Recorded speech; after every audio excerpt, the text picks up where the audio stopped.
आपके प्रति जो मेरा कर्तव्य है उसे पूरा करने के लिए आपका आशीर्वाद लेने आया हूं। आप चाहते हैं ना कि मैं पूरे ब्रह्मांड का अधिपति बनूं? अवश्य। तो नाना श्री, भगवान शिव का अनुग्रह हुआ तो शीघ्र ही आपका स्वप्न पूरा हो जाएगा। पूरा हो जाएगा नाना श्री, पूरा हो जाएगा।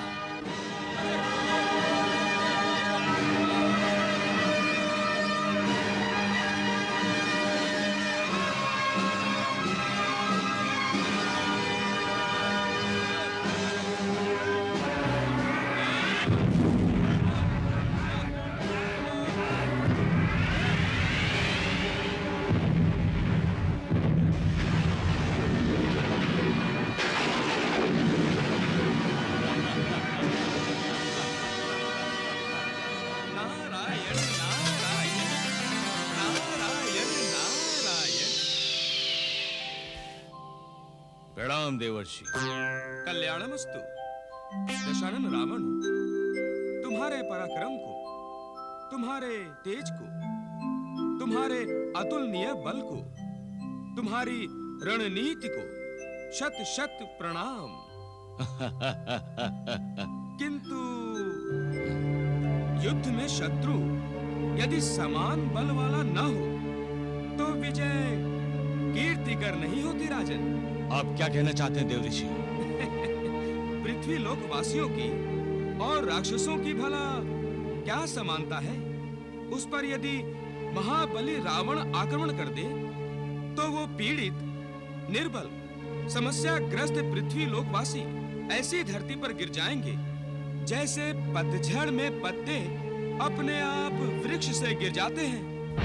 देवऋषि, पृथ्वी लोक पर भी ऐसे राजा हैं जो अपने आप को पृथ्वीपति समझते हैं। अच्छा। और उन्हें यह बता देना अति आवश्यक है कि पृथ्वीपति कोई है तो वो केवल रावण, लंकापति रावण। पृथ्वीपति ही नहीं, पूरे ब्रह्मांड का स्वामी बनकर दिखाऊंगा। मैं जा रहा हूं देवऋषि। मैं रसातल पर विजय प्राप्त करने जा रहा हूं। रसातल? नारायण नारायण। किंतु ये मार्ग तो रसातल की ओर नहीं, यमराजपुरी की ओर जाता है रावण। अच्छा। तो जैसी यमराज की नियति, लगता है उसकी मृत्यु का समय आ गया है।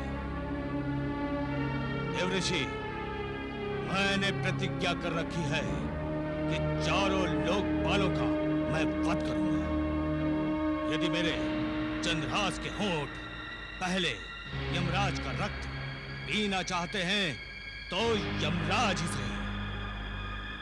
मैं जा रहा हूं। यमराज को पराजित करके मैं उसी के कालपाश से उसे बांधकर उसे मृत्यु का उपहार प्रदान करने जा रहा हूं। चलो।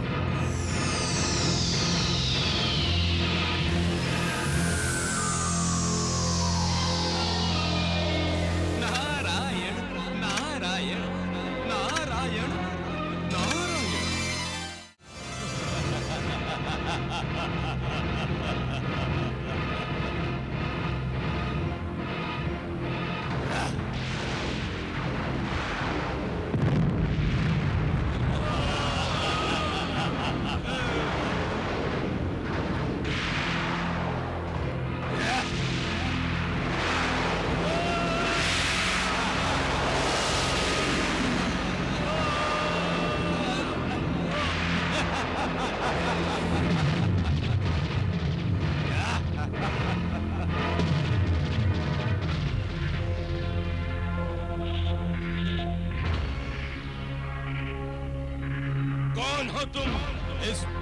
यमपुरी का भावी स्वामी हूँ।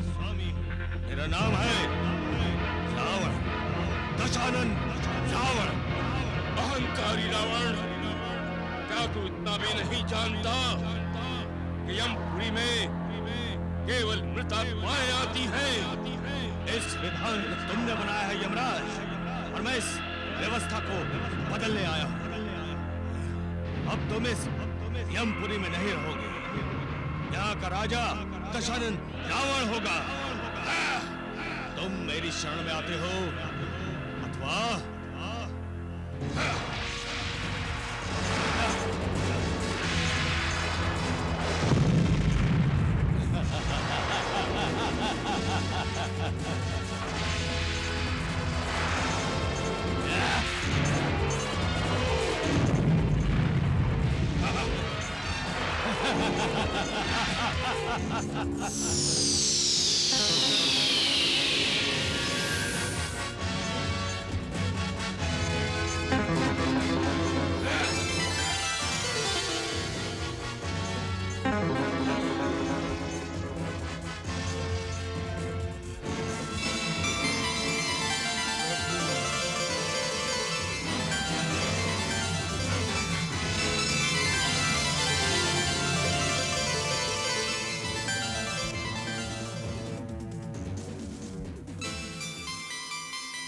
सृष्टि पालक की जय हो।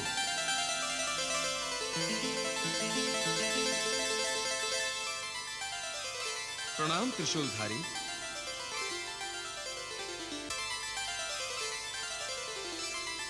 प्रणाम परमपिता।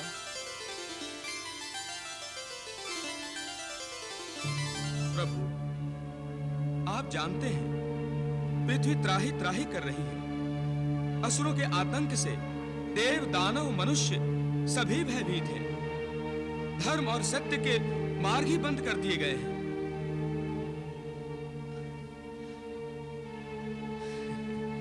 किंतु आप मुस्कुरा रहे हैं। आपके मुख पर चिंता के लेश मात्र भी चिन्ह नहीं। मुस्कुराइए प्रभु, मुस्कुराइए, मुस्कुराइए। रोने दीजिए धरती को, रोने दीजिए। बनने दीजिए सहजीवों को प्रतिदिन कुंभकर्ण का ग्रास।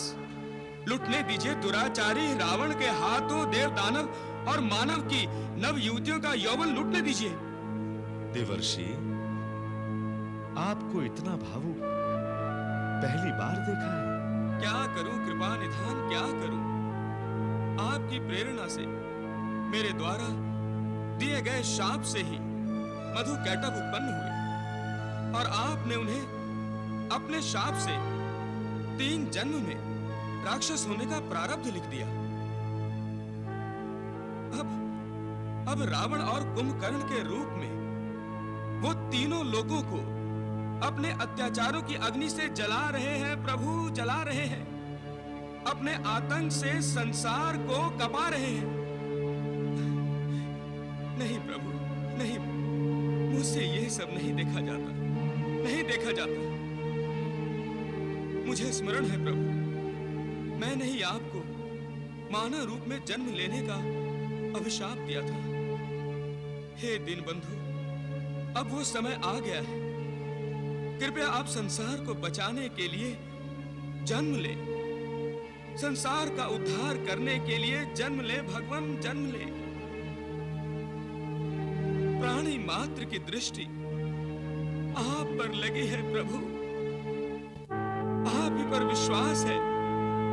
यदि ये कोई उनकी रक्षा कर सकता है तो वो केवल आप ही कर सकते हैं, केवल आप प्रभु, केवल आप प्रभु, केवल आप।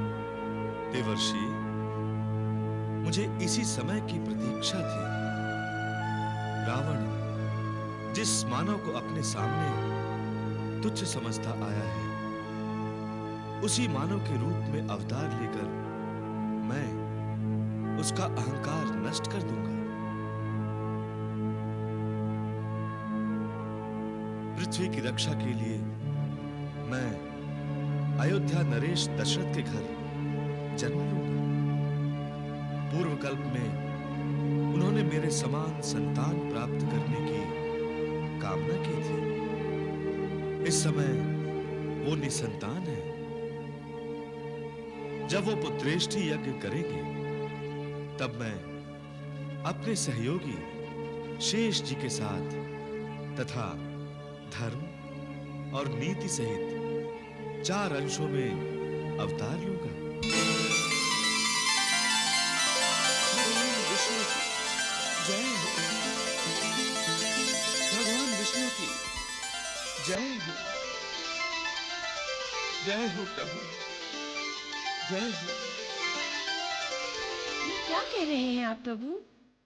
महादेव, भगवान विष्णु धर्म की मर्यादा को स्थापित करने के लिए और अपने पार्षदों जय विजय को जन्मों के बंधन से मुक्त करने के लिए पृथ्वी पर जन्म लेने को प्रस्तुत हो गए हैं। ये तो पृथ्वी का अहोभाग्य है कि भगवान स्वयं मानव का शरीर धारण करके जगत को अपनी लीलाएं दिखाएंगे। मैं ये सोच रहा हूं देवी कि प्रभु की इस लीला में मुझे भी उन्हें सहयोग देना चाहिए। किंतु नाथ, इन पार्षदों में से एक तो आप ही का भक्त है। रावण मेरा भक्त है। पृथ्वी पर उसकी भौतिक इच्छाओं की पूर्ति के लिए मैं ही उसका आश्रय हूं, किंतु उसी भक्त को अधर्म और पाप से निवृत्ति के लिए मैं अपने आराध्य भगवान विष्णु का सहयोगी बनूंगा। क्या मैं आपके इस धर्म कार्य में आपकी सहयोगी नहीं बन सकती? यदि आपका मन कर रहा है, फिर आपको रोकने का सामर्थ्य भला किसने है देवी? आप जब भी जैसा भी सहयोग करेंगी उचित ही करेंगे। उसी समय सुमेरु पर्वत के स्वामी राजा केसरी अपनी रानी अंजना के साथ पुत्र प्राप्ति के लिए तप कर रहे थे।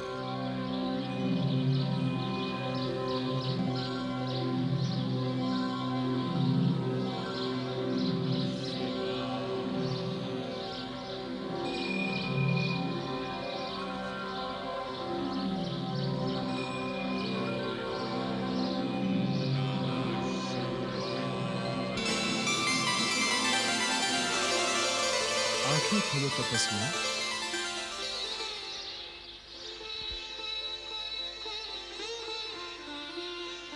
तुम्हारी तपस्या पूर्ण हुई। प्रणाम महादेव।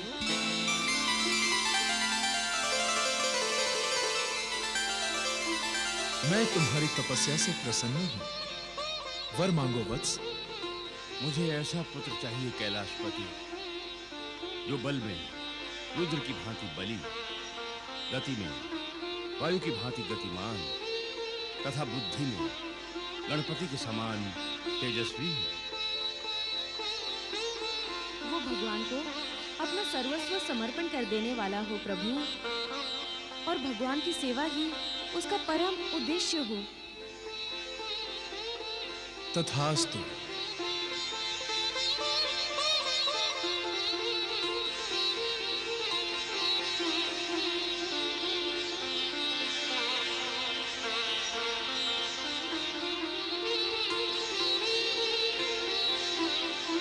वरदान दिया प्रभु। तपस्वी को उसकी तपस्या का फल तो मिलना ही चाहिए देवी। अवश्य, किंतु फल तो तभी मिलेगा जब आप अपने वचन को कर्म रूप देंगे। सत्य कहा आपने।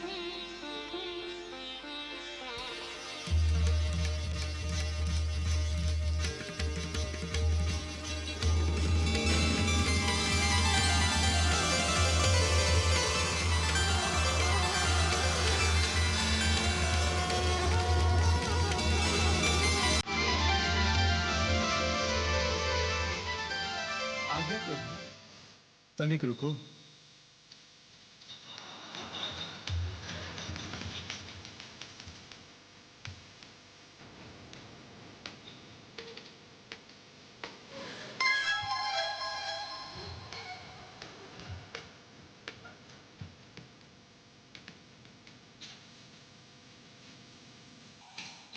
यहाँ क्या है देव अधिदेव?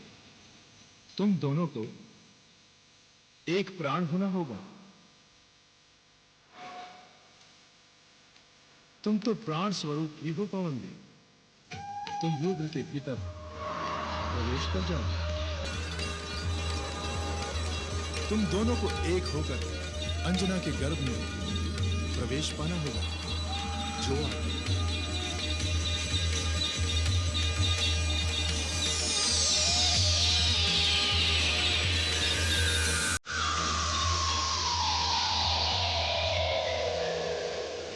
रुद्रदेव, मैं समझ गया प्रभु। मैं अंजना के गर्भ में प्रविष्ट होने जा रहा हूं।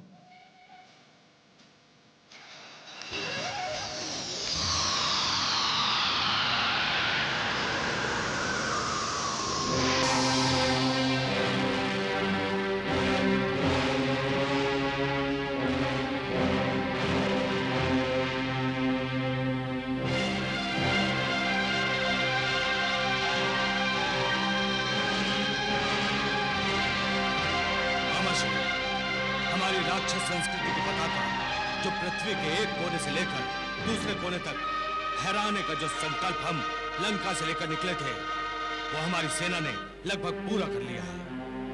अब केवल सरयू तट पर बसे नगरों में से एक नगर है अयोध्या, जिसके राजा दशरथ को हमारी शरण में आना शेष है। शेष नहीं लंकापति, अयोध्या तो आपका स्वागत करने के लिए बहुत पहले से तैयार है। राजा दशरथ को दशानन रावण की जय जयकार बहुत पहले से सुनाई दे रही होगी। फिर भी दूध भेजना राज पद्धति है मामाश्री, जिसे हम अवश्य पूरा करेंगे। जो आज्ञा लंकेश। मेरे विचार में मेरे भ्राता मारीच को इस कार्य के लिए दशरथ की राजसभा में भेजना ठीक होगा। जैसा आप उचित समझे मामाश्री, जैसी आपकी इच्छा। महाराज दूत, आप महाराज रावण का ये संदेश लेकर आए हैं कि हम उनकी शक्ति के सामने अपना सर झुका दें। इसी में अयोध्या की और आपकी भलाई है। राजदूत, किस में भलाई है और किस में बुराई, ये तो नियति जानती है। किंतु राजा रावण के अत्याचारों से आज तक किसी का भला नहीं हुआ है। आप अपने राजा से जाकर कहिए कि हम रघुवंशी शांति प्रिय हैं, हम किसी पर अत्याचार नहीं करते। किंतु इसका अर्थ ये नहीं कि हम किसी का अत्याचार सहन कर सके, नहीं, कदापि नहीं। और जिस संस्कृति की वो बात कर रहे हैं वो उन्हें प्रिय है, उन्हें वंदनीय भी हो सकती है। ठीक उसी प्रकार जिस प्रकार हमें हमारी संस्कृति प्रिय और वंदनीय है। अतः अपने राजन को जाकर समझाइए कि कोई भी संस्कृति तुच्छ अथवा त्याग्य नहीं है। जिस प्रकार उन्हें उनकी संस्कृति सर्वश्रेष्ठ लगती है, ठीक उसी प्रकार हमें हमारी संस्कृति सर्वश्रेष्ठ लगती है। हम किसी और संस्कृति को, भले ही वो राक्षस संस्कृति ही क्यों ना हो, स्वीकार नहीं कर सकते।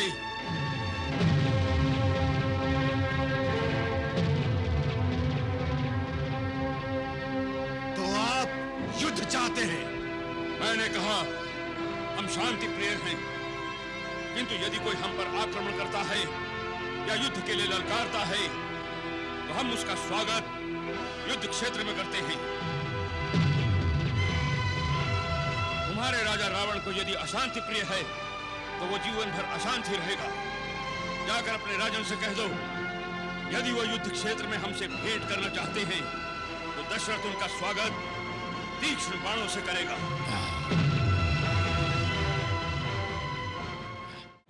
दशरथ का ये तो साहस। मामाश्री, आप अपनी सेना को आज्ञा दीजिए कि कल प्रातः अयोध्या पर आक्रमण होगा।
विशाल सेना लेकर हम पर आक्रमण करने आए हो, उसका कारण क्यों कर रहे हो ये युद्ध?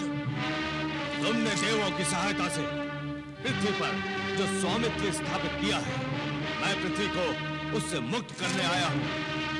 स्वामित्व रहेगा तो केवल एक का, वो है लंकेश, रावण का। मुझसे युद्ध करने आए हो तो बातें मत करो, युद्ध करो, युद्ध। हम युद्ध से नहीं डरते, हाँ उससे बचने का प्रयास अवश्य करते हैं। हमारे मनों में विनाश के लिए घृणा है और मनुष्य के कल्याण के लिए सद्भावना है। इसीलिए कहता हूं कि अपनी सोच, अपनी सेना का सोच, जो इस युद्ध में मृत्यु को प्राप्त होकर यमलोक चली जाएगी, और उनके परिवारों का सोचो। तुम योद्धा हो या कोई उपदेशक, अपने आप को बचा सकते हो तो बचाओ। तुम्हारा मस्तक चूमने के लिए रावण अपना बाण भेज रहा है।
सच्चे मन से ईश्वर की भक्ति करता हूं, मैं ब्राह्मणों की, ऋषि मुनियों की, देवी देवताओं की नियमित पूजा करता हूं, यदि मैं धर्माचरण करता हूं और अपने श्रेष्ठों और ज्येष्ठों का आदर सम्मान करता हूं, तो इस बाण से रावण रूपी संकट अयोध्या पर से सदा सदा के लिए समाप्त हो जाए। रुक जाओ राजन।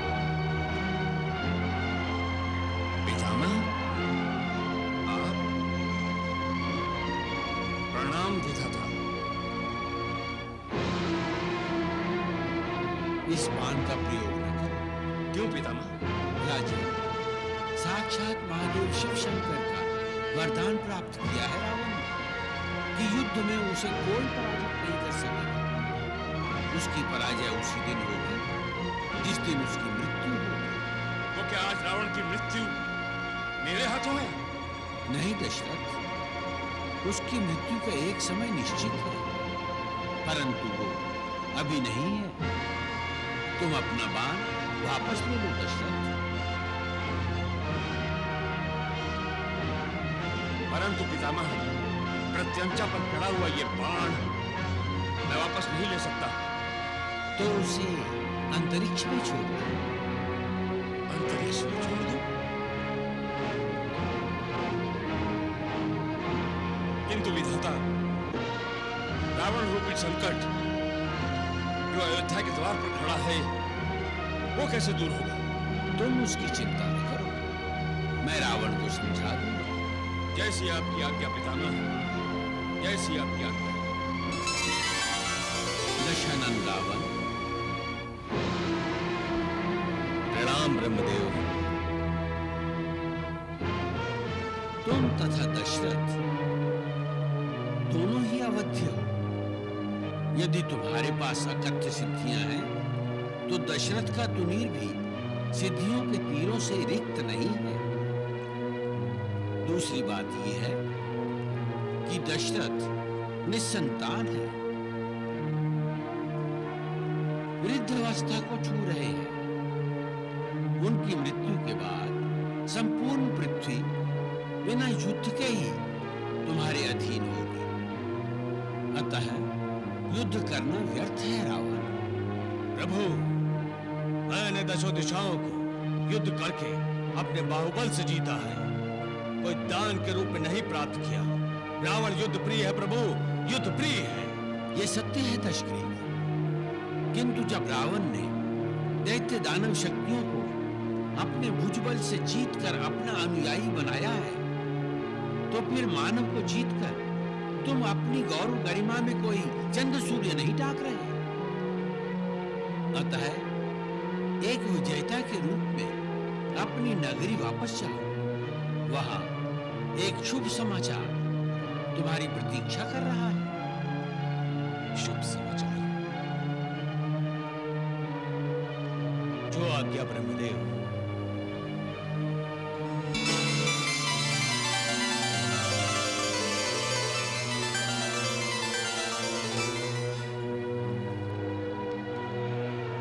युद्ध बंद करो।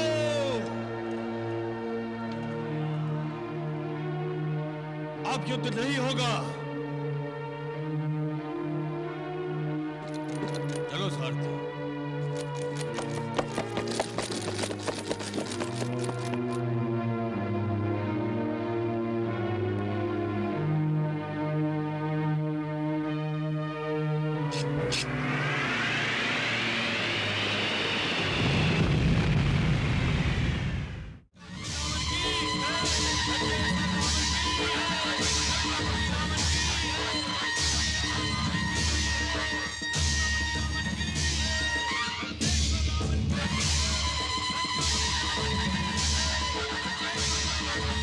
मुझे आप पर गर्व है स्वामी।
ये क्या स्वामी? अब तुम त्रिलोक की महारानी हो। वो तो मैं पहले से हूँ। पहले से? हाँ, जिसने त्रिलोकपति को जीता हो, वो त्रिलोक की महारानी ही हुई ना?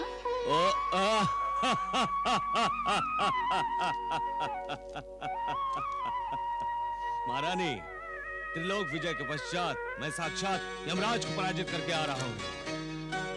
समझ में नहीं आता। बधाई आपको दूं या अपने आप को?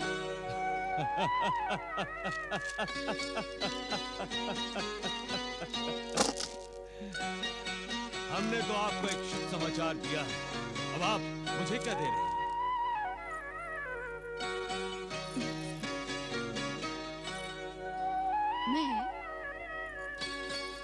मैं आपको आपका ही एक नन्हा सा रूप देने वाली हूँ।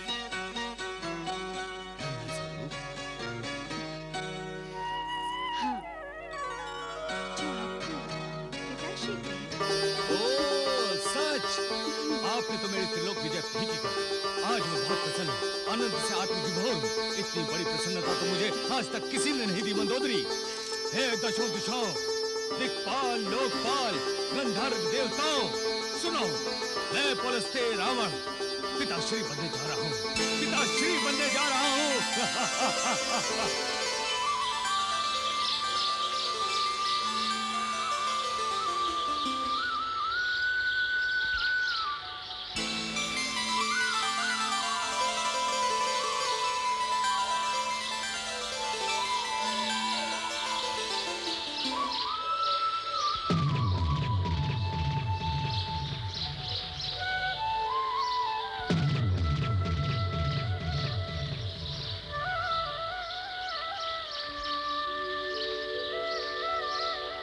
क्या देख रही हो? सूर्य को देख रही हूँ। पूजा नहीं की अभी तक दिवाकर की? नहीं, आज पूजा का मन नहीं कर रहा। क्यों? सूर्य मुझे एक फल के जैसे लग रहा है आज। इच्छा हो रही है इस फल को मैं खा जाऊं। माना कि गर्भवती स्त्री को कई प्रकार की इच्छाएं होती हैं, किंतु सूर्य को फल समझकर खाने की इच्छा बड़ी विचित्र है। ये तो एक ही ओर संकेत करती है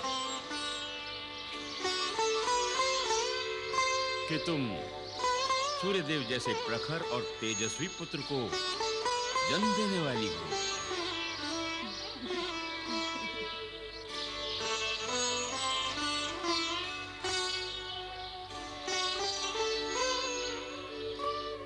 प्रणाम परमपिता।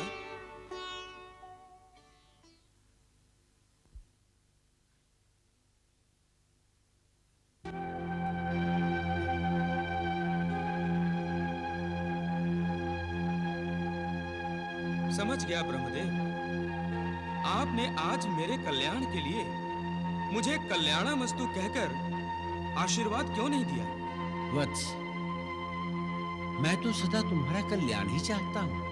आप चाहते हैं, लेकिन प्रकृति नहीं चाहती, विधाता का विधान नहीं चाहता।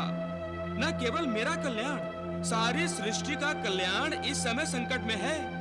आप देख नहीं रहे, चारों ओर आतंक के बादल छाए हुए हैं। किसी अनजाने भय से ग्रह मंडल तक डोल रहा है।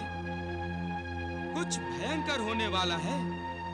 भविष्य के गर्भ में ऐसी कौन सी घटना छुपी हुई है पितामह? ये जो संकेत मिल रहे हैं वत्स, ये उस परम प्रतापी पुत्र के जन्म लेने की सूचना है जो इंद्रजीत के नाम से जाना जाएगा। इंद्रजीत? ये इंद्रजीत कहाँ जन्म लेगा पितामह? लंका के राजमहल में रावण की संतान बनकर। एक रावण कम था समस्त सृष्टि को त्रस्त करने के लिए, जो एक और अत्याचारी जन्म ले रहा है असुरकुल में। नारायण नारायण, उसकी लीला वो ही जाने।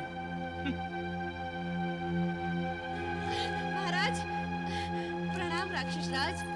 बधाई हो महाराज, आपको पुत्र लाभ हुआ है। ये लीजिए, महारानी कैसी है? आपके दर्शन करना चाहती हूँ। अवश्य, हम भी अपनी महारानी और पुत्र के दर्शन करना चाहेंगे। हाँ।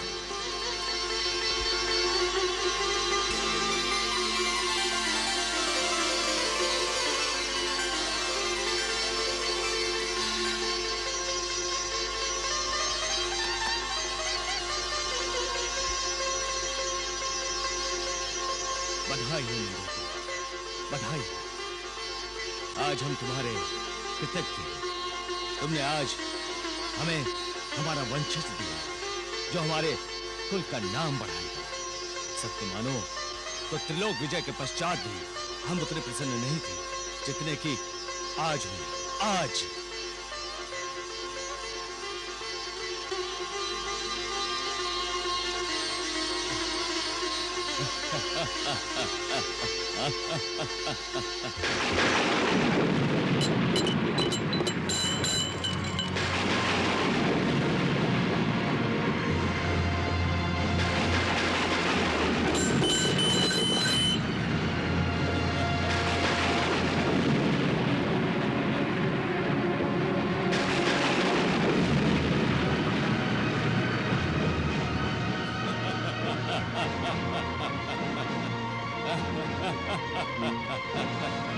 अपनी हंसी रोकिए स्वामी।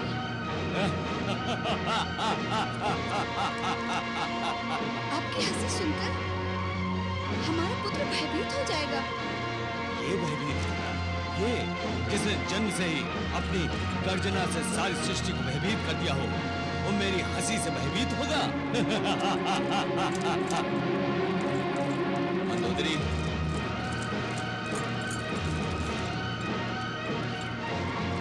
हमारे पुत्र ने जन्म लेते ही मेघ जैसी गर्जना की।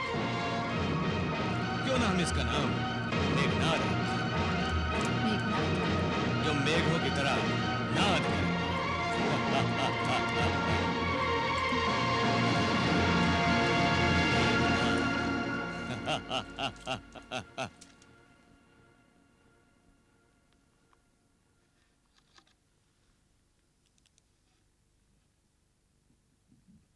वानरराज, बधाई हो।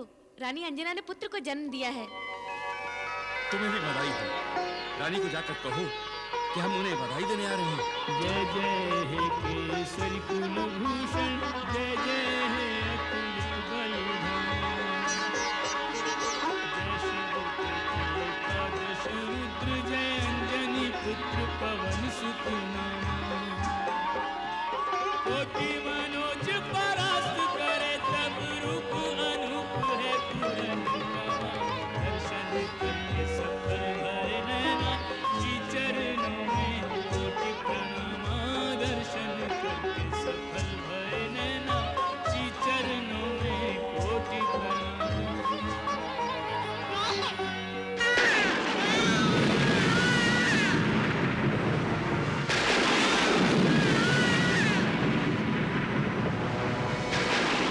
कितना बलशाली है मेरा पुत्र, कैसे उपकार कर रहा है। अंजना इसकी भूतकार बता रही है कि हमारा पुत्र महाबलशाली और महापराक्रमी होगा।